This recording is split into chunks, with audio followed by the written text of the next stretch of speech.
to Wicked Felina. I'm Felina. See, let me think of a few reasons why Mexicans should actually love Donald Trump and not like Barack Obama. Let's see, Donald Trump did not send thousands and thousands of guns with drug runners into Mexico that resulted in the deaths of thousands of Mexicans and border agents, as well as people in the Paris terrorist attack. Trump did not encourage women to run across the border so they can get citizenship here, where they were vulnerable to these Mexican drug cartels that are waiting on the border, who are notorious for raping people and sex trafficking. And also, he did not encourage parents to pay $1,000 to coyotes to send their children with these coyotes across the border, where thousands of these children ended up in sex trafficking and thousands ended up in MS-13 gangs as well. So Trump didn't do any of those things. And so they should really love Trump over Obama. Have a think about that. Hello everybody, it's Felina. As you know, the State of the Union address will be on Tuesday of this week, and President Trump will be reporting on how good the economy is, and our growth is now over 3% when it didn't even hit 3% when Obama was in office. And you know, the media is not reporting on any of this good stuff. You know, people are totally in the dark. You know, that the Dems and the media always want the public to be in a constant state of agitation. You know, Nancy Pelosi with this whole new DACA bill, and Trump promising to give amnesty to the possibly 1.8 illegal immigrants. Nancy Pelosi is still saying that Trump wants to make America white again, which is ridiculous because nearly 100% of all the people who come into America are not white, who are immigrating to America are not white.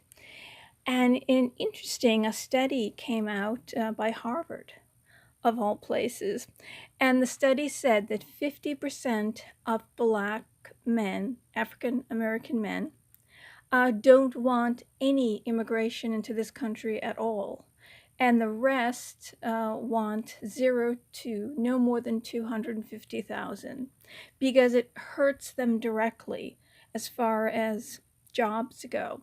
They're in direct competition with the immigrants, the low-skilled immigrants that are coming into this country, because African American men, the study goes, have do not graduate high school or only have a high school diploma.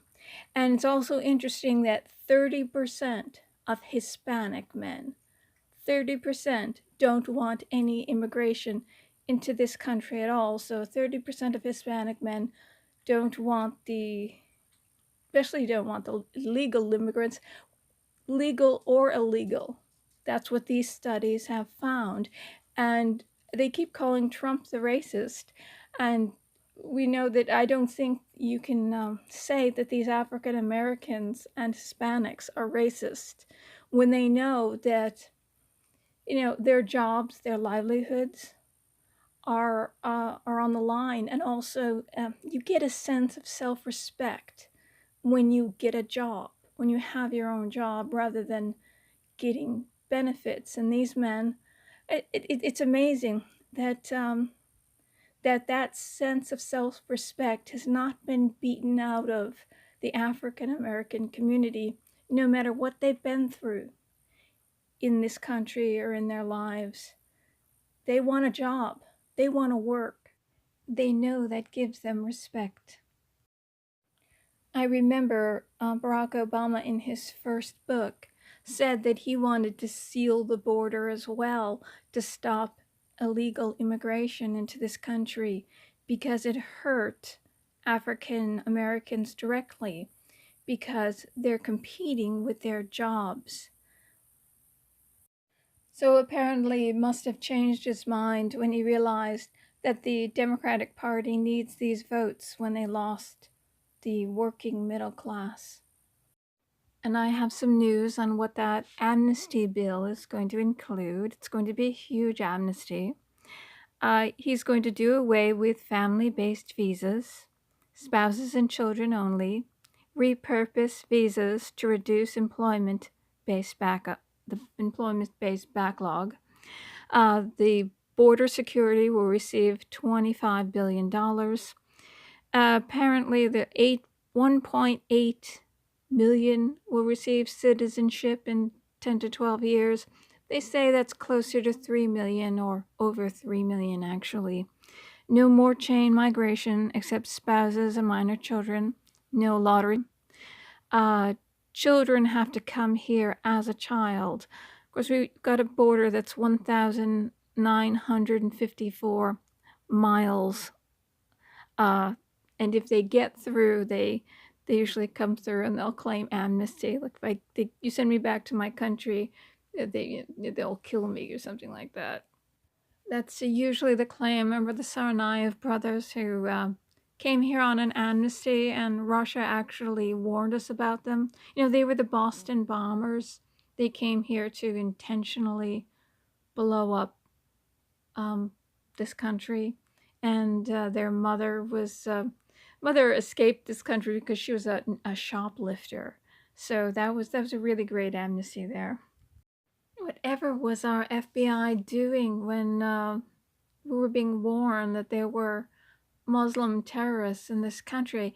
Well, the Obama administration actually brought in jihadists, and they looked through the information that the FBI had gathered on how to identify a terrorist. Yeah, and they removed all those pages from the training manual, every page that the jihadis said to remove, because we don't want to, what do you call it? We don't want to profile, because profiling is bad, especially when we have a description of who a terrorist actually might be. Well, on to rebuilding the FBI. Cross our fingers. As far as unaccompanied alien children, as we know, Obama had asked the parents told the parents if they sent their children to this country, they would get asylum as well. And so these parents paid the coyotes, the drug runners, about $1,000 to take their children over the border, and they have to pay people along the way. And these drug runners are known, they're gangs, they're cartels, and they're known to rape and abuse these children. And any child, any unaccompanied child that ends up in another country should be sent back, because it basically looks like, why would you send your little child, by themselves to another country? It kind of looks like how much do you care about your children, and how much does Obama really care about your children when you put your child into the hands of these people that are clearly not looking for the good of your children. They're looking to hurt your children. And these are sex trafficking rings. They steal these children. They steal people all the time that want to come over the border into this country. See, there are several gangs of drug cartels. And what happens is they steal people that are being smuggled through Mexico. One gang will steal people from another gang, and then they have to pay ransom to get the people and children back. So it's a really horrible situation. And the fact that our president encouraged these children and people, and women to come over the border, and a tremendous amount of rapes happened to women and children.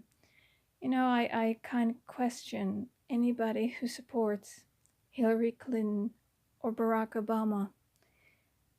What are they thinking? There's enough in the media that tells us, or that told us that he was doing this, that I think that much wasn't hidden.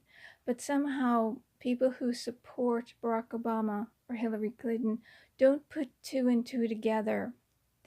All you have to do is say, if you're against this, then you're a racist. No, I'm against this because it's making a tremendous amount of homeless people and a tremendous amount of innocent children, and people are being raped and killed coming over the border. That's why I'm against it.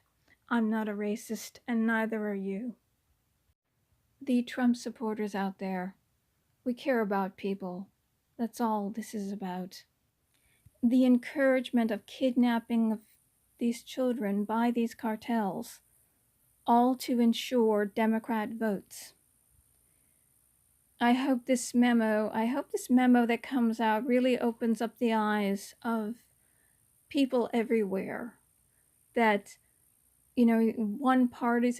each party usually points to the other party and says, oh, they vote for us because the other one is bad. But this is beyond bad. This is really, really bad. This is, dare I say what the word is? You know what the word is. The media turned a blind eye to this. No one knew who these children were being handed over to in the United States. Catholic Social Services took these children to help disperse them all over the United States. And that's a fine organization to handle little ones. And there were about 9 government agencies that were used to disperse these children all over the United States. And a lot of them ended up having a lot of mental and emotional issues, not to mention not being able to speak the language. So it's a horrible predicament all the way around. Basically, the government under Obama completed the job of these drug cartels. And, these children should have been sent back. That would be the normal thing to do. Hey, where are these children's parents? These are little children. How did they get here? How did they, thousands of miles through a country that would basically arrest them? Mexico arrests you if you don't belong in the country and throws you in jail. So there was something wrong here when they showed up on our border. Something was really wrong. And basically, if the parents put them on the trains and sent them up to the United States, there's something illegal going on there. And just the fact that the president asked them to do something so illegal and so harmful to these children is horrible. And in regard to immigration, a huge number of people are overstaying their visas, usually over 1 million a year. The asylum system is easily abused. As soon as they get caught, they say, I have a fear of going back to my own country. I could get killed. And then it starts a multi-year process to find out if their fear is credible or not. And there's only a few hundred people handling hundreds of thousands of cases. There are 360 immigration judges, 3,000 cases per judge. Each case takes several days.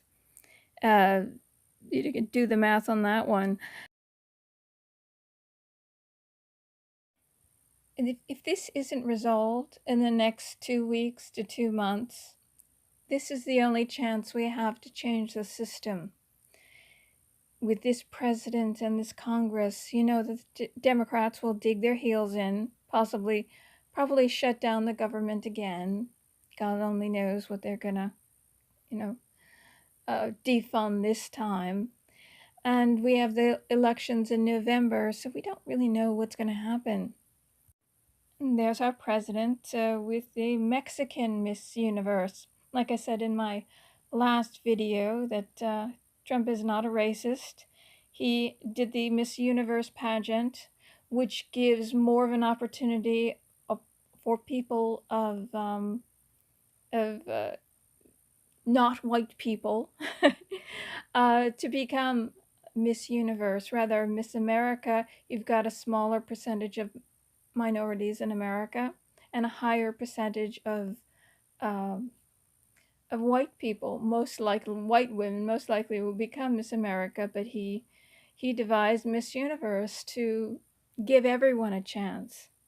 Of course, they've also noticed that the number is much higher than what we know as far as DACA goes, because there's millions of children that are not in the DACA program. They didn't sign up for DACA in time. So there will be those also. And they say there's 45 million legal and illegal immigrants in this country right now. And that's according to the Center for Immigration Studies, CIS.org. So the FISA memo may be released on Thursday. It will be voted on. Trump will sign it. The State of the Union is Tuesday. Nothing can be done on Monday. Wednesdays, they call it the afterglow. After the speech, everybody will be talking about it, whether it be bad or good.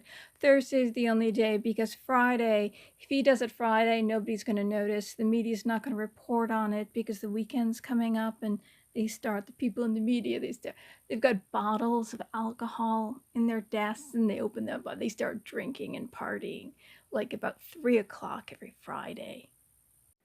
Only kidding, not. Okay, so Thomas Becket Comey will probably be mentioned in the memo. Rod Rosenstein, Andrew McCabe, and his wife that got $700,000 from the McAuliffes, the good friends of Hillary Clinton, for her campaign. That was bribe money, essentially. They say 16 members of the FBI will be in this memo. Judges, prosecutors, possibly Loretta Lynch and Holder, possibly Obama himself. This will be Watergate on steroids when this is released. Remember, they listened in on Trump's preparation for his debates. They knew exactly what he was going to say. She had the upper hand in all these debates. They claim that the media always claims that she won these debates, but she had the upper hand. That's what, when you watched her, you could see that, and I guess some people claim that they saw that she had a little piece in her ear or she was looking down and reading something. Her debates sounded very heavily scripted. Even SNL had some skits about, and they mentioned how she sounded very heavily scripted. They know this. They're joking about it. They want her to win.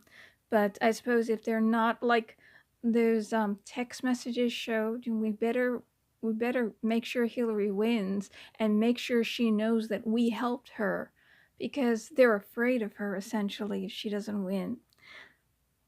They listened also to what he was going to say in his speeches, where he was going to go, every step of his campaign, everything that he was going to do. They listened in on, they knew. And we know, according to the recount, Jill Stein's recount, that we found that they were putting the votes through several times. The outside of the box had about 3,000 votes. On inside the box, there were only 50 votes for Hillary. So in essence, the election was rigged from top to bottom. People on every level were rigging this election, and he somehow won anyway. And of course, there's what Judicial Watch found in California, that LA, and I think the other town is San Bernardino. They checked a couple towns. I'm sure it's the entire state. They found more people on the voter rolls than were eligible to vote. And I know dead people, they have found some dead people voting as well. I know Obama signed a law that after a person dies, they have to stay on the voter rolls for at least 2 cycles. So for for at least 8 years. Now, does he think that these dead people are going to come back from the dead and say, gee, oh, the election, I just came back from the dead. I can't re-register to vote, and prove that I'm alive now. And I have to get to the polls, and the vote. This just isn't fair. Why, gosh, oh, golly gee, why did he do that? So we know that there's an enormous number of non-citizens that are voting in California and people who are not alive in California and all across the country. I know my mother was on the voter rolls for 6 years after she died. This is a very interesting piece of news about Trump's executive order that he signed on December 21st of last year. This might have something to do with this memo that's coming out. He may have had some forethought, because the executive order, it says that anyone convicted anywhere in the globe of corruption or human rights will have their assets seized and they'll go to jail. And this might include the Clinton Foundation and any domestic or foreign actors that were involved in the pay-to-play scheme. That's what the Clinton Foundation was. Pay her some money as Secretary of State and she'll get something done.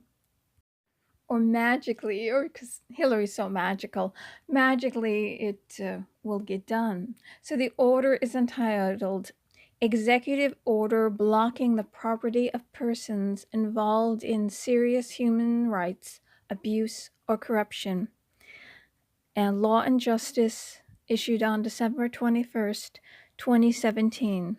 By the authority vested in me as President by the Constitution and the laws of the United States of America, including the International Emergency Economic Powers Act.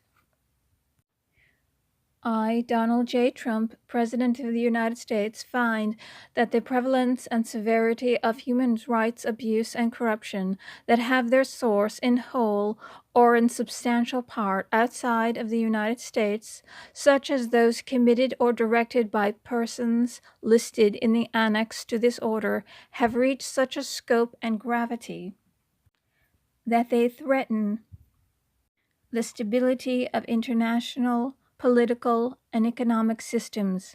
Human rights abuse and corruption undermine the values that form an essential foundation of stable, secure, and functioning societies, have devastating impacts on individuals, weaken democratic institutions, degrade the rule of law,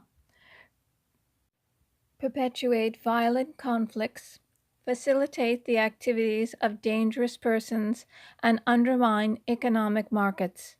The United States seeks to impose tangible and significant consequences on those who commit serious human rights abuse or engage in corruption, as well as to protect the financial system of the United States from abuse by these same persons.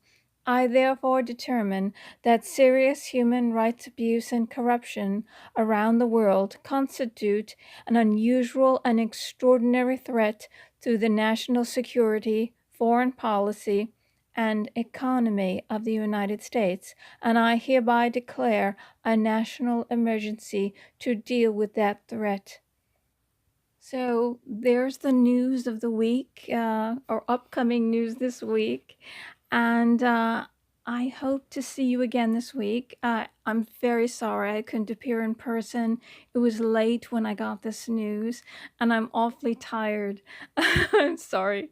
So I've got a lot to film, so I'll see everybody soon. And please like and subscribe, and let me know what you think. And I appreciate every comment, every view, and every single one of my subscribers. Thank you so much. Have a blessed evening and blessed week, and cross our fingers and say a little prayer that some really good stuff comes to light and that memo does get released and the world sees the truth I know I've been praying about it.